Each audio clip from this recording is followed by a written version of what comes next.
Unit G, where our main interest is actually in engineering lattice gauge theories and its platforms. Today, what I would like to talk about is a little bit more technical, maybe, because actually simulating these Hamiltonians or lattice gauge theories requires programmability of our systems. And we have recently worked on extending the tools and techniques that we have available, and this is what I will be focusing on for today. Now, you have already heard interesting results and possibilities for quantum computing with neutral atom arrays.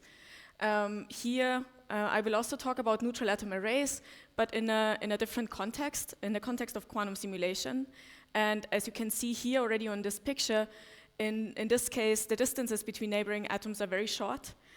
So we will actually make use of coherent tunneling between neighboring lattice sites to perform analog quantum simulation. So this has been mentioned already very briefly this morning. The idea is that we actually first produce degenerate quantum gases via laser cooling and evaporation techniques, BECs or degenerate Fermi gases, and then we load them into optical lattices that are generated by interfering laser beams. And as you can already see here in this very simple 1D geometry where we have two counterpropagating laser beams, this gives rise to rather short length scales, so here on the order of half a micrometer, which is related to the wavelength of the laser that we use to produce the potential. So then we make use of a superfluid Mott insulator transition in order to load atom arrays. So for instance, we can adjust the parameters such that each lattice site is essentially filled with exactly one atom. And this is one picture from our cesium lab where the size is about 50 by 50 lattice sites that are filled with almost perfectly one atom per site. So we have really large arrays of several thousand atoms that we can work with. And the main parameters that describe the dynamics and the Hamiltonian are then the tunnel coupling J between neighboring sites. So here the atoms really move around. And they interact when they meet each other on site. So this is given by the Hubbard on-site interaction energy U. So for instance, for bosonic atoms, we end up with this type of Hamiltonian where we have a kinetic energy, a hopping matrix element, and an on-site interaction energy term. So naturally, this provides access to studying strongly correlated phases of matter in Hubbard-type systems. And we can make these models more complex. We can work with fermions, we can work with bosons, we can have longer range interactions. But this is essentially the type of systems that we are dealing with. And what is maybe the main distinction between what we have heard already this morning is that what we do is we engineer this Hamiltonian H, and then we can vary the parameters. We can look at ground state properties, and we can look at dynamics, which is a very nice application of analog quantum simulations. So we do have access to very large systems and long coherence times, but it's sort of tailored to specific problems because we have to be able to engineer the type of Hamiltonian that we are interested in contrast to digital approaches where the goal is really to have a universal quantum device where we can implement any algorithm that we are interested in. So that's essentially the setting.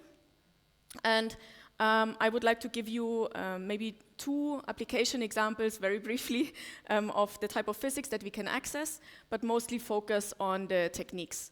So what we are interested in is studying interacting topological phases of matter, and I already mentioned lattice gauge theories, but one very nice application of analog quantum simulation is to look at dynamics, so preparing initial states and then looking at the time evolution, which is something that is very hard to compute with classical numerical techniques, and ask fundamental questions, for instance, about the thermalization of isolated quantum many-body systems. Now, what we have access to in terms of observables using high-resolution microscope objective is local occupations. So here's a basic schematic of how this can look like.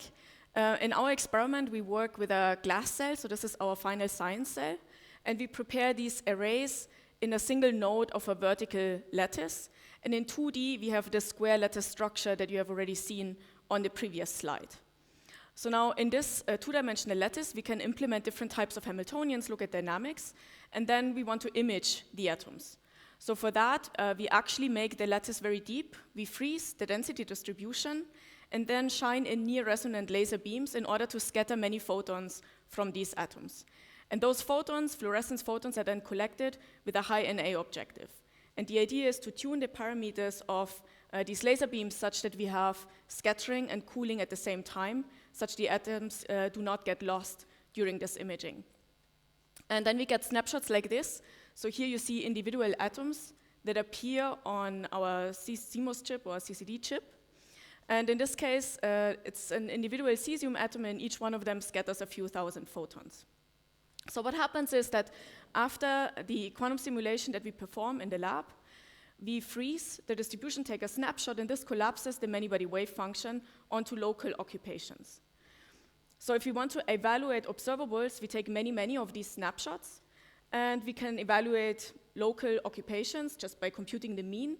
But there's, of course, a lot more information in these snapshots. We can evaluate correlations, fluctuations, and by using this objective in reverse, also locally address the atoms in this potential in order to locally manipulate, for instance, the potential energy landscape that is seen by the atoms. Now, I've shown you this picture of our homogeneous mod insulator that we have prepared in the lab, where I told you this is about 2,500 atoms.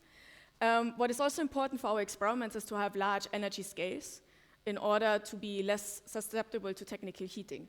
So in our case, the distance is really small. It's only 380 nanometer between neighboring sites. So actually resolving in individual atoms is really hard. So what we have done in this publication down here is to actually develop an unsupervised machine learning algorithm that allows us to efficiently reconstruct these images.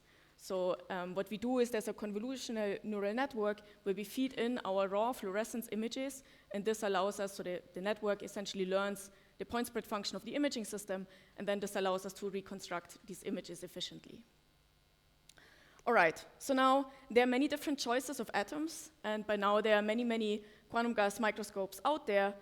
So this is essentially an atomic physics question, and what type of Hamiltonian interactions you would like to have in your system, and to engineer different types of interactions. And what we can do is generate large homogeneous systems and long coherence times. So the question is, if we think about developing these platforms further, what should we work on? So what are the things that we still are interested in developing from a technical point of view? And so there are actually two main examples. One that I would like to discuss in more detail, but I actually forgot that I wanted to highlight one experimental result, if you're interested in looking it up, where we made use of these large homogeneous systems that we have access to. So essentially, we can cut our two-dimensional square lattice into isolated ladders. So that means we will produce an array of coupled legs. And in our case, along this direction, we have about 40 sites, and then we have an array of ladders so we can perform experiments in parallel. And then we can produce different initial states, for instance, this rung charge density wave. So these red dots indicate where the atoms are in the initial state. It's a homogeneous system, and then we just quench it and we let it evolve as a function of time by turning on the tunnel coupling. And as you would expect, if the system thermalizes, this charge density wave would be immediately washed out. There's no reason for the atoms to remain in this initial charge density wave. You would just find a homogeneous density distribution. And this happens on a timescale of only few hopping events. So this will immediately decay, but now we can access more interesting quantities, like looking at fluctuations or the spreading of correlations. And there's one additional piece of information I want to give you. If we tune this coupling between the chains, if it is 0, then we are actually in an integrable regime. If it's equal to 1, this ratio of the two tunnel couplings, it's chaotic, where we expect diffusive dynamics. So we can actually see that in our coupled ladder systems. In the ballistic regimes, you see a nice light cone in the spreading of correlations, and then you see a crossover to the chaotic or diffusive regime, where you then have the square root type behavior. And now, there's actually a lot of interesting information that we can look at, but what we have done in this publication is to actually identify that when you look at the thermalization of these correlations or fluctuations, this is described by equilibrium diffusion constants. So this is a very hard problem to solve with classical numerical techniques. We can use the dynamics in our quantum simulation experiments in order to actually extract equilibrium diffusion constants in this very far from equilibrium experiment. So this is just one example that I want to give you as an application of these devices, and you can see here that we actually track the spreading of correlations over large distances, which really requires these large homogeneous lattices that I've shown you on the previous slide. Okay, so now let's go back to the question of what techniques we are still interested in developing. And there are two that I wanted to mention. Of course, you can think about more. But since we are doing analog quantum simulation experiments, the main question is what type of Hamiltonian can we engineer? So I've shown you that Hubbard models are somewhat natural to our system.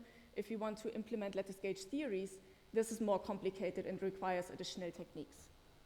So one question is about programmability, but then another question would be about what observables can we actually access. So if you think about verifying or benchmarking our quantum simulation devices, we may want to access observables that go beyond simple occupations or density observables. Even if we have access to these nice fluctuations and correlations, we may want to be able to do more than that. And here I would like to give you one technique on how this can be done using optical superlattices, which we also use in order to produce these lattice systems. Okay, so let's go back and think about how this detection works. So our microscopy technique works that we take our quantum many-body wave function, we make the lattice very deep, we freeze the on-site occupations, and then we scatter photons in order to make this wave function collapse onto the local occupation basis. And then we get snapshots like this, which is our mod insulator state and this homogeneous box potential. Now, for measuring new observables, we introduce an additional step. Before taking the image, we apply local rotations. So we project onto a so-called superlattice potential, where you can see that now along one of the two axes, we overlap an additional standing wave with twice the periodicity. And if we make this one deep enough, we can raise the tunnel barrier on every other side, every other bond. So we can turn off dynamics on every other bond. Now atoms can only tunnel between two neighboring sites, but not further than that. And in addition, of course, we can also freeze the tunneling dynamics perpendicular to this. So what that does is that we freeze tunneling along these bonds, and dynamics occurs on these gray shaded areas. So we have symmetric double wells, which are tunnel coupled. And then for readout, we can freeze all the tunnel couplings and use the same technique of fluorescence imaging. Now, in order to understand what that does to the system and the readout, we can interpret this double well as a simple two-level system. So now we write this state on the left and on the right as L and R, and we put it on a Bloch sphere. Okay, so what type of interactions can we have? If it's a symmetric double well and we have tunnel coupling between the two sides, this can be interpreted as a type of sigma x rotation, because it's like in optics, you have two levels, you can couple them with a laser field, and this gives you a sigma x operation.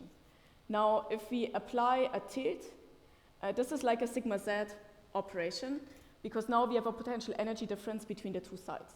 And putting this together, we end up with this double well Hamiltonian, which consists of two terms, sigma x and sigma z. And if we have control over these two parameters, we can essentially implement any arbitrary operation on this Bloch sphere that illustrates our double well. So what you see here is the two states, L and R, on the poles of the Bloch sphere, and our sigma x and sigma y axis. Typically, when we just take a snapshot of our atoms without any additional operation, we measure densities. So going back to our original operators, this would be just the occupation on the left minus the occupation on the right in our double well. Now, if we look at sigma x, for instance, this in our original Hubbard operators or tight binding operators corresponds to kinetic energy. And along the y-axis, it's the imaginary component of that, which is actually current. So by applying these different local manipulations, we now have not only access to the density, but we can measure currents, we can measure kinetic energies, or any linear combinations of these. And moreover, because we have the local resolution, we can take snapshots and also evaluate correlations and statistics of these observables. Okay, so let's see how that works. So in our case, the first test that we did is all parallel. So we implement these rotations in parallel at the same time for a few hundred double wells. And as you can see here in this little diagram, the initial state is one single particle localized on the left side of the double well. And sigma x operation then essentially just means we let it tunnel between two neighboring sites. So that's tunnel oscillations in an isolated double well. And this is what we get. And from these oscillations, we can then evaluate a type of fidelity, which for a pi pulse in our case gives us 99.2%, averaged over a few hundred double wells. So this is to keep in mind. All these tests that we did in the global manipulation is averaged over the whole array. And now we can apply additional manipulations. Because we have control over the shape of this double well, we can combine x and z operations as well. So for instance, we can do a type of Ramsey measurement. We first start with all the atoms on the left side of the double well. So it's on the pole of the Bloch sphere. Then we make a pi/2 pulse to rotate it in the equatorial plane. And then we tilt the double wells to make this vector precess in the equatorial plane. And for measurement, we then project it back up into the occupation basis by applying another pi/2 pulse by symmetrically coupling the two sides of the double well. And then what we find is the signal which has a decaying envelope. We can fit a single exponential to this decaying envelope, which gives us about 6 milliseconds. So this now also is a way in order to characterize the quality of our system. And what limits these oscillations is mostly static potential energy disorder. So this is something that we already knew when we started these measurements, but now we can make this a little more concrete. We can make a spin echo type sequence using our double well oscillations. So again, that's essentially the same sequence as before. We start with all the atoms on the left. We rotate into the equatorial plane. We make the Z rotation, and then in order to compensate for static disorder, we apply a pi pulse in between, in the middle of the sequence. So this is a standard spin echo sequence, which if we evaluate it as a function of the Z rotation time, gives us another T2 coherence time, which you can already see from this plot, is almost 2 orders of magnitude larger than the bare Ramsey oscillation fringe. So we are indeed limited by static disorder in this case. Again, let me just emphasize that these are 1,000 double wells that we average over in space.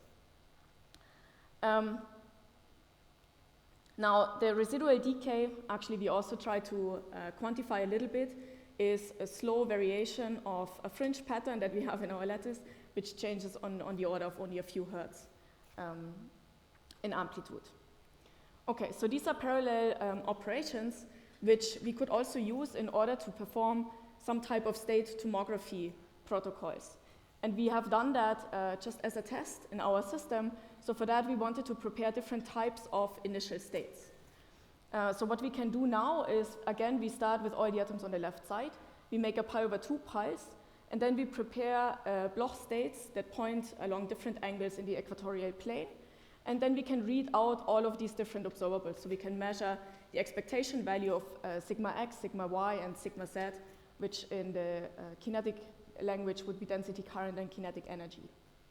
So if we do that, and remember, all these states lie in the equatorial plane, we find that indeed the expectation value of sigma z is constant and 0 for all the initial states that we prepare. And the current and kinetic energy, they oscillate with a high contrast, and they have a phase difference of pi/2, as you would expect for these simple vectors in the equatorial plane. Now, if we sum up all of these expectation values and compute the length of the Bloch vector, you see it's not quite 1. It's reduced compared to the ideal value. And this is mostly due to the state preparation that we apply. So here we artificially prepare the states in the equatorial plane of our Bloch sphere, and this requires a strong tilt between neighboring sites. And the switching using our potential introduces this additional imperfection, which leads to the reduction of the Bloch vector. So it's mostly the state preparation. The readout actually works extremely well. So now we have this nice platform where, using superlattices, we can actually apply this nice, efficient, parallel operations on all the different neighboring bonds, which now we can try to combine with local addressing. So using the microscope objective, we can project potentials into the atomic plane, and we can do that locally. So we can decide that instead of applying the same operation to all the double wells, we rotate some of them. And we first demonstrated that by applying a local potential on every other double well. So every other double well is tilted by this local potential. So we implemented this mask on a digital micromirror device and projected into the atomic plane. And this works very nicely, but let me just emphasize, if the fidelities are not perfect, our lattice constant is 380 nanometer. So choosing any other geometry that has larger lattice constants or anything else, I think this will just work out of the box. It will work very nicely and perfectly. So what you see here is, again, averaged. So we have this two-dimensional array, and we project lines. And then it's averaged perpendicular to the lines that we project. So every other line is now this green oscillation curve, which are detuned Rabi oscillations due to this additional tilt that we apply. And also this here, you see now, we have high contrast oscillations interspaced or interleaved with these low contrast oscillations because there's an additional tilt. And again, this is also averaged over many double wells. Why is that interesting? It's interesting because now you can think about locally rotating your measurement basis. So for instance, just to demonstrate that, what we have done here is to introduce an additional pi phase shift on every other line of our double well array. Now, in this case, maybe what you find is not exactly the most interesting case, but you could think about now implementing any other local rotation that then allows you to measure correlations between sigma x, sigma y, sigma z across your spatial array. So you don't have access only to one specific observable in each snapshot, but you can make it spatially dependent and evaluate more complex correlators. And again, you see these very nice high contrast oscillations that are out of phase on every other line. Now, to these local operations, this is not only interesting for measurements, but actually also for initial state preparation. Because typically what we do, for instance, for these quench experiments, we prepare very specific initial states that are product states of local occupations. I've shown you this rung charge density wave where we place atoms on specific sites in the lattice. So there are various techniques on how this can be done, but now using this local control, we can also imprint currents or local coherences in our system. And we demonstrated this by shuffling atoms around. So for instance, we start with this charge density wave, which in 2D would be one line occupied, one line empty, one line occupied, one line empty.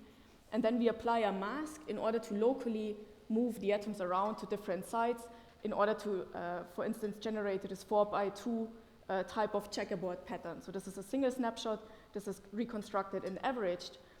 So this is a full motion of one atom to the other side, but you can stop in between and generate a coherent superposition between left and right. So this gives you now access to a large variety of different initial states that can be generated in these systems, which for instance would allow you to look at initial state-dependent thermalization, for instance, in the context of Hilbert space fragmentation or non-ergodic phenomena, but also actually in the context of lattice gauge theories. This is very interesting because there, in order to have different physical initial states, you need to be able to control your initial parameters in your state. Okay, and with this, I should come to an end. I just wanted to highlight one application of this technique, which is in the context of simulating topological phases of matter. I maybe skip the motivation, just letting you know that fractional quantum Hall states still pose many open questions. So this is a very interesting area of applications for quantum simulation. And in order to actually simulate these systems in our experiments, one way to think about this is to engineer artificial magnetic field. So here you see a schematic of a Hall bar geometry. There's a perpendicular magnetic field, and we want strongly interacting electrons in this system. Now, this does not sound at all like what we have in the lab. We have neutral particles. We can control interactions, but we cannot just apply a magnetic field. So we need to develop novel techniques in order to engineer artificial magnetic fields. By now, there are many techniques out there, so I will not explain to you in detail how it works. I just give you a brief idea of what is needed. So this is a simple hopping Hamiltonian that you have seen before. It's tunnel coupling between neighboring sites. And now you may ask, what happens to this Hamiltonian if you have electrons in a magnetic field? And the short answer is these hopping matrix elements become complex. So there are these additional pi-L spaces, and you think about the Aharonov-Bohm phase, the effective magnetic field or a real magnetic field shows up as a finite phase difference if you build such an Aharonov-Bohm interferometer for an electronic wave packet. So the key takeaway message from this slide is we want complex hopping matrix elements. And if you integrate them around a closed loop, this is essentially an Aharonov-Bohm phase, which can be interpreted as a magnetic field or flux piercing the area in your lattice. And we have techniques in order to imprint those using laser beams. And this is what you see here. So essentially, we have laser beams that imprint phases on the hopping matrix elements. Here, these phases advance by pi over 2 along x and y. And now, if you remember this little Bloch sphere picture that I've introduced, if we now are able to prepare single particles in ground states on these bonds, that would be Bloch vectors that point along different directions in the equatorial plane. And specifically, the angle difference between this bond and this one is exactly pi over 2. So if you plot these vectors along the perpendicular direction of the x-axis, then you see that it advances by a factor pi over 2 in the equatorial plane. And something else that you should know is that this is imprinted by the laser beam, but there's a random phase offset.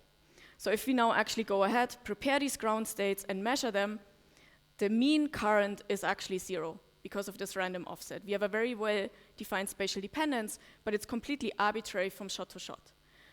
Now, because we have access to the local value of the current in a single shot, we can look at correlators. So if indeed we plot a correlator between neighboring bonds, we find this very nice pattern. So this is the current correlator, which has a periodicity of 4 along the y direction and is exactly out of phase, or flips sign along the x direction, goes positive, negative, because we only look at every other double well or bond in this lattice. So this is reproduced by the spatial pattern of the current correlator, which we can now access using quantum gas microscopy. And this additional fringes is technical, so this is actually a Moret pattern, which results from a relative alignment between these beams and the underlying lattice. Okay, so with this, I'm at the end. I think this technique allows for many new protocols to be implemented or combined with analog quantum simulation. We have access to more complex correlators, additional possibilities for implementing benchmarking verification protocols, maybe even implementing variational algorithms, and we are currently now working on using these techniques to study interacting topological phases of matter. So thank you very much for your attention, and this is the team.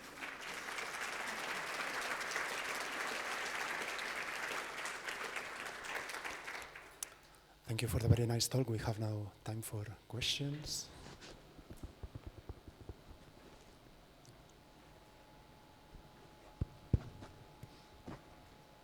Monika, thank you very much for this beautiful talk. I have a question about the lattices. For the complex hopping terms, what kind of, for which lattices can you realize them?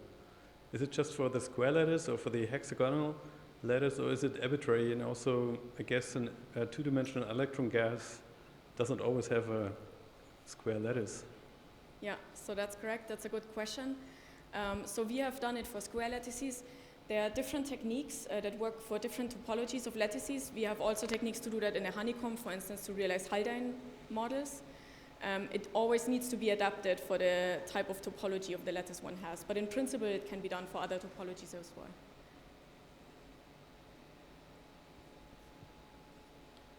More questions?